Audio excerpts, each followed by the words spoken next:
오늘 말씀의 배경은 15장 1절 2절이에요. 1절 2절에 이렇게 말씀합니다. 모든 세리와 죄인들이 말씀을 들으러 가까이 나아오니 바리새인과 서기관들이 수군거려 이르되 이 사람이 죄인을 영접하고 음식을 같이 먹는다 하더라. 아멘. 여기에 대해서 이제 예수님이 반론하는 거거든요. 변론하는 거예요. 비유라는 독특한 내용을 들어서 설명하죠. 비유는 파라볼레라는 말로 곁에 두는 것, 뭐 이런 말입니다. 그러니까 이 내용이 사실일지 아닐지는 몰라요. 우리 옛날에 어른들이 옛날에 이런 일이 있었어 라고 설명하는 말일지도 몰라요. 어찌됐든 간에 무엇인가를 말씀하고 싶어서 어떤 내용들을 가지고 와서 설명해 주고 있는 것으로 보고 있어요. 누구들에게? 바리새인과 서기관들에게. 그들에게 예수님이 왜 죄인들과 음식을 같이 하고 죄인들을 영접하는지에 대한 그 내용을 얘기하시는 거죠. 그 내용의 15장에는 세 가지의 내용을 가지고 예수님이 설명합니다. 첫 번째는 뭐냐 하면은 잃은 양에 대해서 이야기해요. 잃은 양. 7절에 보니까 마지막에 무슨 말하나 기뻐하는 것보다 더하더라 그래요.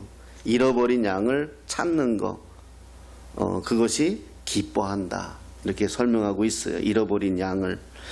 또 두 번째 이야기는 드라크마입니다. 드라크마라는 말은 그 당시에는요 4가지 정도의 화폐가 있었어요. 로마 사람들이 쓰는 화폐가 있었고요, 헬라 사람들이 쓰는 화폐가 있었고요, 히브리 사람들이 쓰는 화폐가 있었고, 성전에서 그 화폐를 바꾸어서 성전세를 내게 하는 또 성전에서 쓰는 화폐가 있었어요. 다 달랐어요. 근데 다 통용이 됐어요. 그러니까 그러니까 드라크마라는 말은 헬라의 화폐고요. 그리고 데나리온이라는 말은 많이 들어봤죠. 그것은 로마의 화폐예요. 근데 둘 다 화폐의 가치는 한 사람의 일당 정도가 돼요. 한 데나리온이 한 드라크마나 같은 그런 정도의 배경을 가지고 있어요. 어찌됐든 간에 여기에는 10개의 그 드라크마가 그 당시에 어떤 게 있냐면 결혼을 하잖아요. 그러면 증표로 10개의 드라크마를 줘요. 돈이 커서가 아니라 증표죠. 지금 같은 어떤 언약의 증표예요. 근데 그걸 그 중에 하나를 잃어버렸잖아요. 그러니까 언약의 증표를 잃어버린 거예요. 그러니까 더 소중한 거예요. 단순히 돈을 잃어버린 것이 아니라 언약의 증표를 잃어버렸기 때문에 이 여인은 그걸 찾으려고 애썼고 찾았을 때 그 기쁨이 더하더라 이렇게 얘기해요.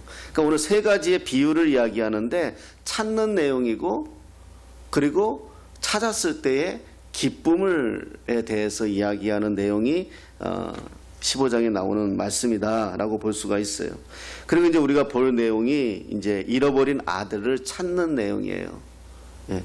그런데 잃어버린 양이나 드라크마는 직접 찾아가서 찾는데 잃어버린 아들은 돌아오는 사건이죠. 본인이 돌아가야 되겠다는 자발적 의지를 가지고 돌아오는 내용에 대해서 말씀하고 있다는 것을 알고 있어요.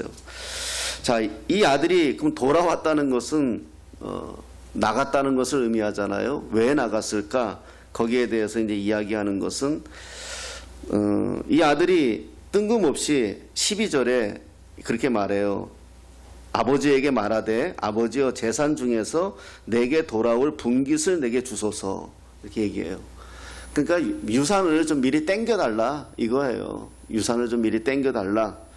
그런데 우리나라도 그렇지만은 이스라엘의 율법에서 아버지가 허락하지 않은 것을 먼저 유산을 달라 하는 거는 돌맞을 짓이에요. 그거는 있을 수 없는 일이에요. 그러니까 지금 이 아이는 율법을 완전히 무시하고 이야기하는 거예요. 그러니까 여기가 지금 2000년 전의 이스라엘이잖아요. 그러니까 이 사람들은 율법에 대해서 누구보다도 더 잘 알아요. 그렇기 때문에 율법에 금하고 있는 것을 하는 것은 있을 수 없는 일이거든요. 그런데 이 아들이 분깃을 미리 달라고 하는 것은 지금 율법을 무시한 처사다 있다라는 것을 볼 수가 있어요. 그런데 그럼에도 불구하고 아버지는 살림을 각각 첫째 아들과 둘째 아들이 있는데 나누어 주어요. 그 후 며칠이 안 돼서 둘째 아들이 재물을 다 가지고 먼 나라에 갔어요. 여기까지 뭐 좋아요. 가서 잘 살면 되는데 거기서 허랑방탕하게 살았다. 예, 허랑방탕이란 내용은 뭐 다 알 거예요. 이렇게 살았어요. 그래서 재산을 다 어떻게 했다? 낭비했다. 남의 나라 가가지고 돈 한 푼 없으니 사람 대접 못 받죠. 그렇게 돼버렸어요. 더구나 그 나라에 큰 흉년이 들었어요. 그래서 그가 심지어 어느 상태까지 됐냐 하면 15절에 뭐라고 16절에 그가 돼지 먹는 쥐염 열매로 배를 채우고자 하되 주는 자가 없는지라 그래요. 그러니까 돼지가 먹을 것도 먹고 싶어도 먹을 수 없는 처지까지 돼버린 거죠. 그런데 17절에 의미 있는 말씀이 나옵니다. 이에 스스로 돌이켜 이르되 내 아버지에게는 양식이 풍족한 품꾼이 얼마나 많은가. 나는 여기서 주려 죽는구나. 그렇게 말해요. 이제 자기를 알게 된 거죠. 그리고 아버지가 그때 가서 생각이 난 거죠. 그래서 아버지 집에는 품꾼도 풍족하게 먹는데 나는 지금 돼지 열매도 돼지가 먹는 쥐염나무의 열매도 먹을 수 없는 형편이구나. 이 사실을 알게 되고 어떻게 하죠? 돌아가겠다고 마음을 먹어요. 돌아가겠다고. 그러면서 자신을 어떻게 평가하냐면 19절에 이렇게 얘기해요. 지금부터는 아버지의 아들이라 일컬음을 감당하지 못하겠다. 나를 품꾼의 하나로 보소서. 나는 아들이 될 자격도 없다. 그냥 품꾼으로만 아버지가 받아 주어도 나는 돌아가겠다. 그래요. 그런데요, 20절에 이에 일어나서 아버지께로 돌아가니라. 근데 이게 용기가 되게 필요해요. 예, 돌아가는 거 정말 용기가 필요해요. 아직도 거리가 먼데, 여기서 먼저 아버지가 그를 보고, 이게 20절에 그렇게 말씀해요. 아직도 멀어요. 옛날 성경에는 상거가 먼데, 양쪽의 거리가 먼데, 근데 아버지가 그를 보고, 그래요. 그러니까 아버지가 먼저 알아봤다는 거죠. 자식이 돌아오는. 그러니까 이 말은 뭐죠? 기다리고 있었다는 거잖아요. 늘 동구박에 서가지고 아들이 돌아오기를 기다리고 있었다라는 거잖아요. 아버지가 그를 보고 측은히 여겨 달려가 목을 안고 입을 맞추니. 뭐가 이쁘겠어요?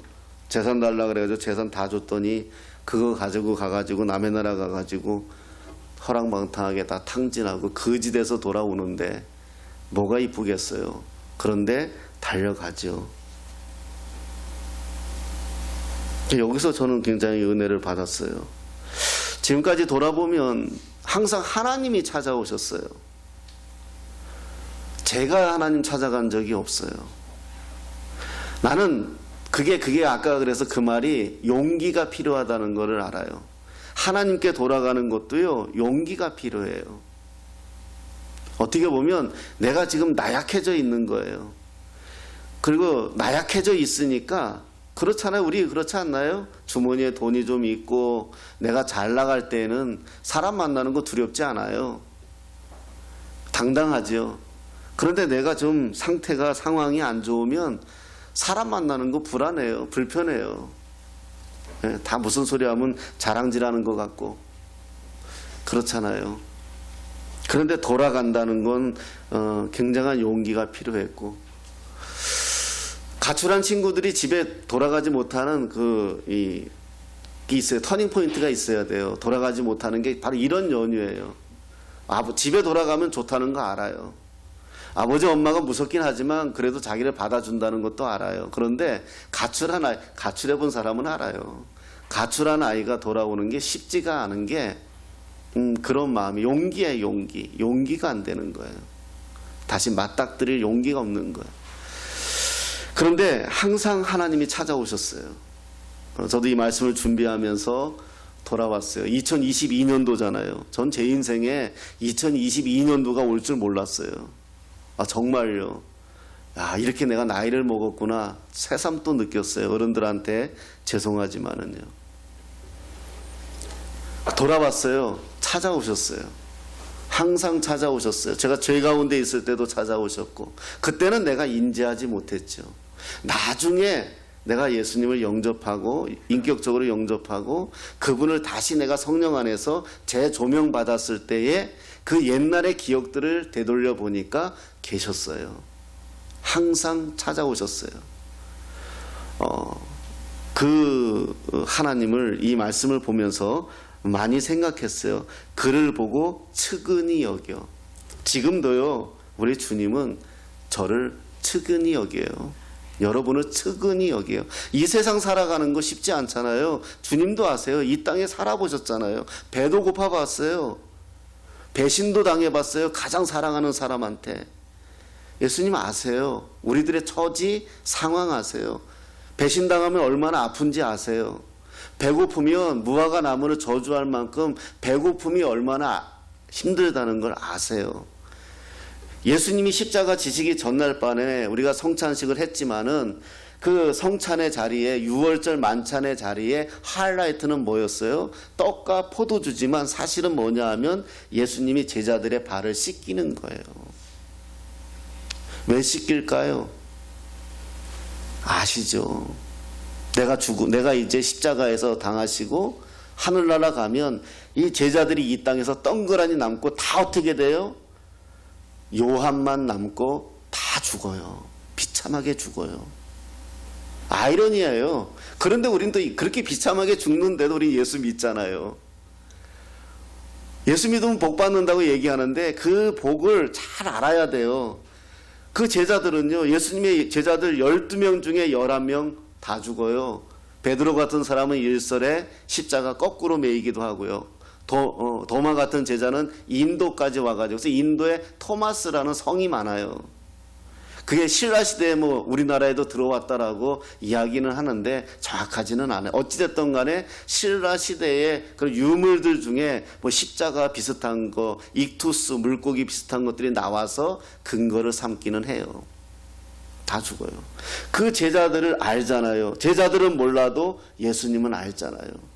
그들의 발을 씻기면서 그들을 바라보시면서 그 마음이 어떨까요? 측은히 여겨. 이 땅의 복음을 위하여 우리가 살아내야 되는 건 아세요.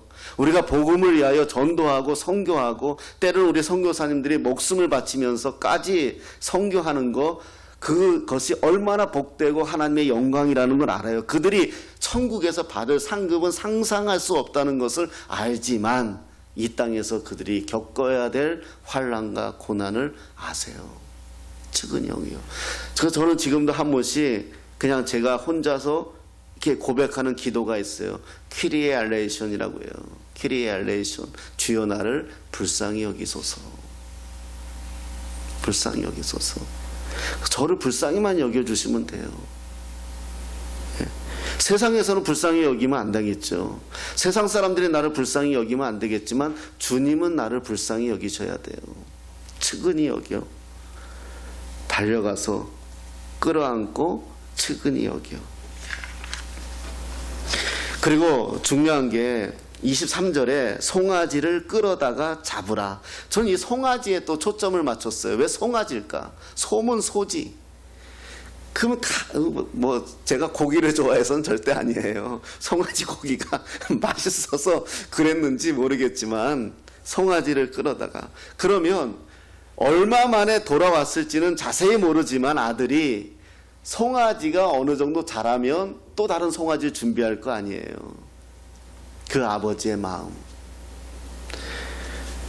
여러분, 이 마음이 지금 2022년도에 첫 예배를 드리는 여러분을 바라보시는 하나님 아버지의 마음이에요. 2021년도 살았다 그래. 잘 살아냈다. 힘들었지. 아팠지. 그 외로움 어떻게 했니? 그 병듦 어떻게 했니? 너 알아. 22년도 또 살아야 돼. 또 그렇게 살아. 그럼에도 소망을 갖고 달려와서 안아주시는 아버지, 격려하시는 아버지, 내가 너와 함께 할게. 나 송아지 준비해놨어. 너 마음껏 먹일 거야. 아니, 동네 잔치할 거야. 그 마음을 이 송아지라는 단어 하나에서 많이 들여다보면서 생각을 해봤어요. 하나님께 돌아오는 자, 하나님께 돌아오는 자. 자, 송아지는요, 번제예요. 번제. 제물이에요. 원래 제물. 하나님께 드릴 제물을 아들을 위해서 쓰는 거예요. 그것은 뭐죠? 가장 좋은 것을 주고 싶은 거잖아요. 하나님은요, 오늘도 우리에게 가장 좋은 것을 주고 싶어 하세요. 우리가 엇박자로 사는 게 문제예요. 우리가 하나님의 것을 제대로 살지 못하는 거지요. 하나님은 지금도 가장 좋은 것으로 우리를 주기를 원해요. 또 뭐라고 말씀하세요? 21절에 보니까, 22절에 보니까 뭐라 그래요? 아버지는 종들에게 이르되 제일 좋은 옷을 내어다가 입혀라 그래요. 예, 이것은 제일 좋은 옷. 신분의 변화잖아요. 그지같이 왔는데 이젠 아들로 다시 옷을 입혀주는 거거든요. 그 당시에는 옷이라는 것은 신분을 의미하거든요. 입혀주잖아요. 이 신분의 옷, 이게 얼마나 중요한 것인지 몰라요. 그런데요, 이 신분의 옷이 에베소서 6장 11절에 이런 말씀이 있어요. 에베소서 6장 11절 제가 살펴보겠습니다. 317페이지에 있는데요. 이거 우리 저기 안진 집사가 늘 한 번씩 쓰는 말이죠.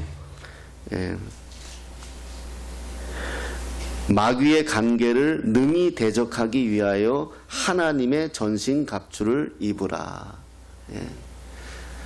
전신갑주를 입어라. 그리스도의 옷을 입으라. 우리가 아무리 좋고 화려한 옷을 입어도요, 그리스도의 옷으로 입지 않으면 그것은 한낱 천조가리일 뿐이에요.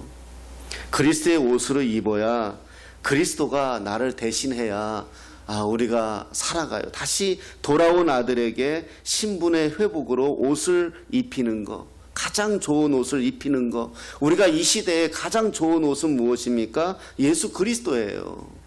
2022년도 새해에 예수 그리스도의 옷으로 입으시고 삶에서 승리하시기를 예수님의 이름으로 축복합니다. 여러분, 예수님의 옷을 입어야 돼요. 마틴 루터가 그런 말을 했죠. 사단이 와서 우리의 마음의 문을 두들긴다고 합니다. 우리 마음의 문을 열어, 나하고 함께 놀자. 두들길 때 네가 나가면 사단에게 백전백패하지만 성령이 예수님과 함께 나가면 마귀는 도망간다 그래요. 우리가 그리스도의 옷을 입어야 돼. 그 다음에 뭐죠? 가락지. 손에 가락지. 손에 가락지를 끼우고 발에 신을 심기라. 손에 가락지를 끼워라. 창세기 41장 42절에 이런 말씀이 있어요. 창세기 41장 42절입니다. 제가 읽어드릴게요.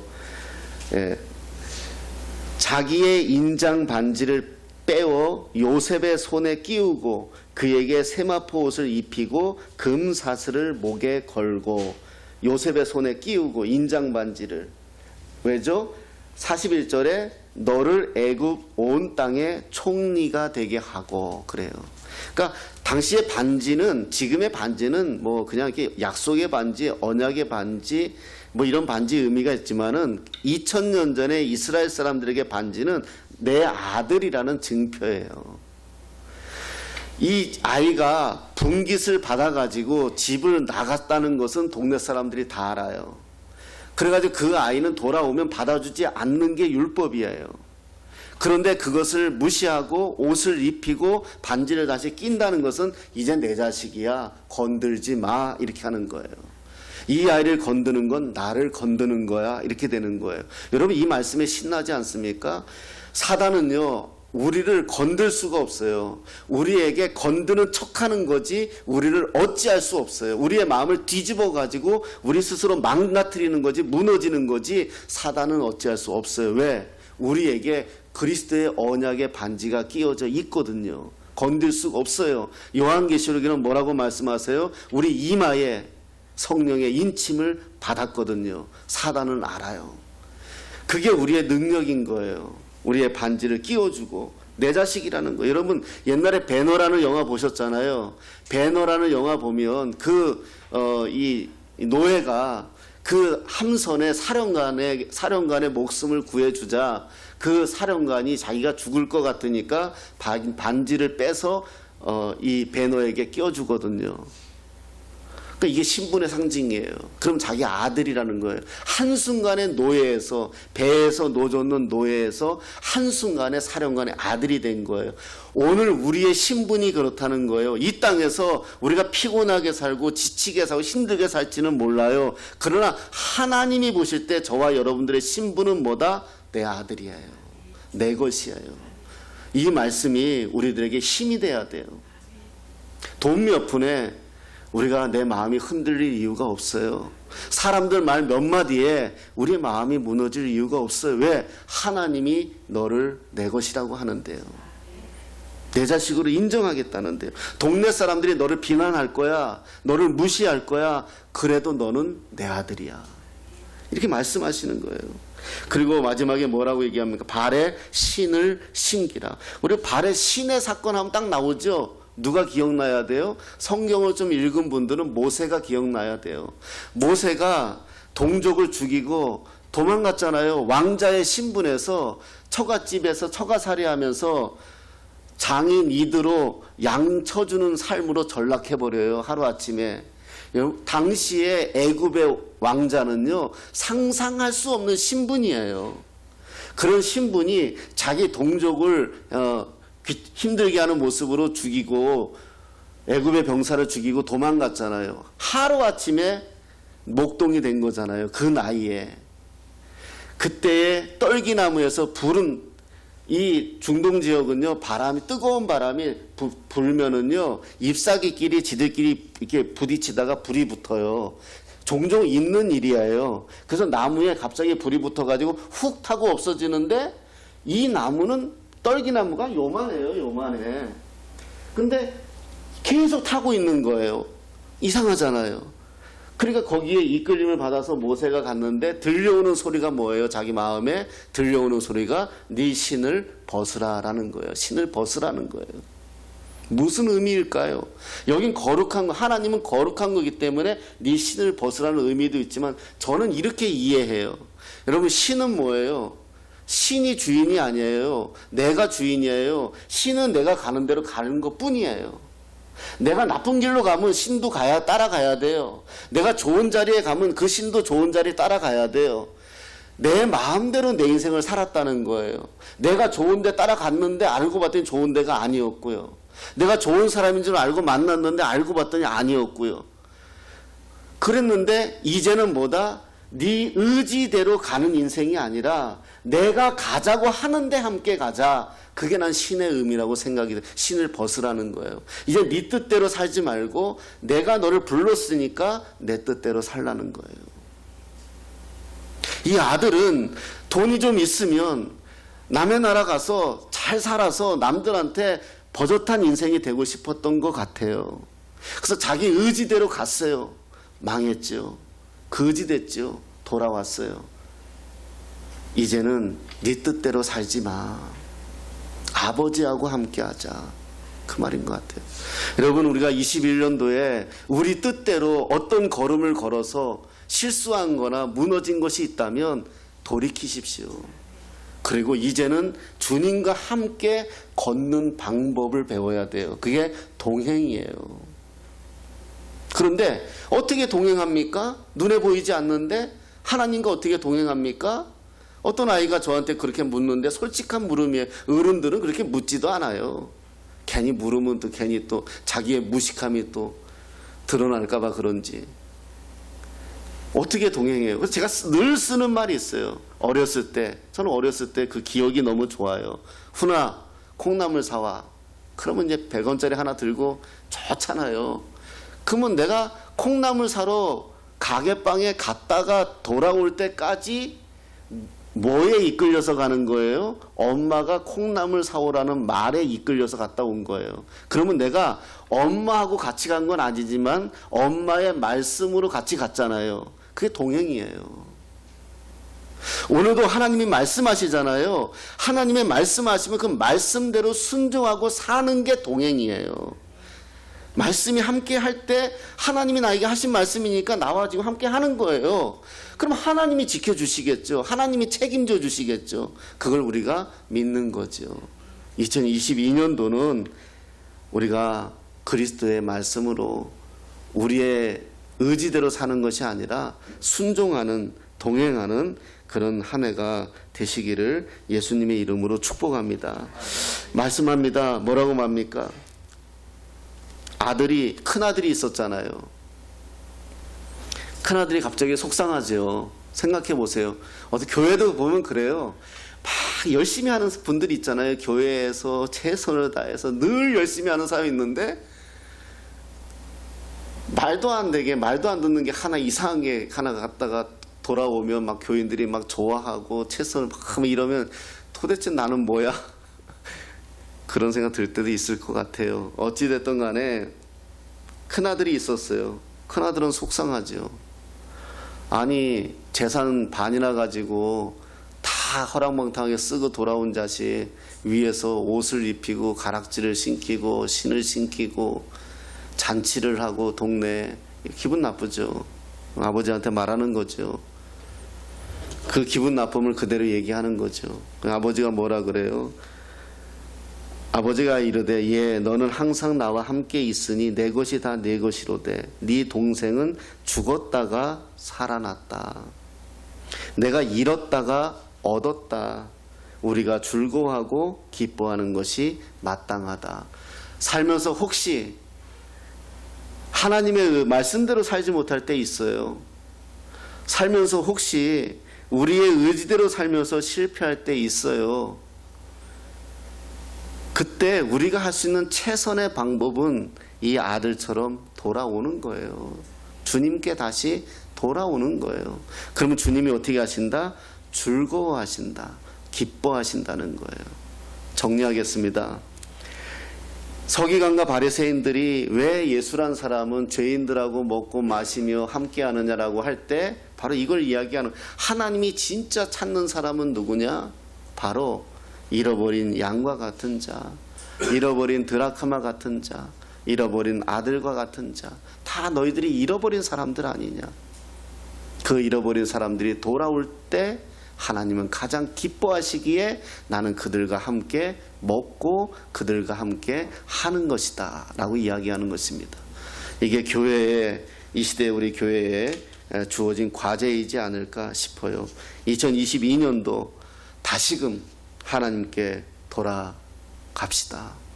다시금 하나님 앞에 돌아가서 2022년도에 정말 하나님 앞에 계획하면서 준비하면서 기도 제목 써놓은 거 보면서 기도하면서 내용을 살펴보고 내 노트북에 정리를 해놨는데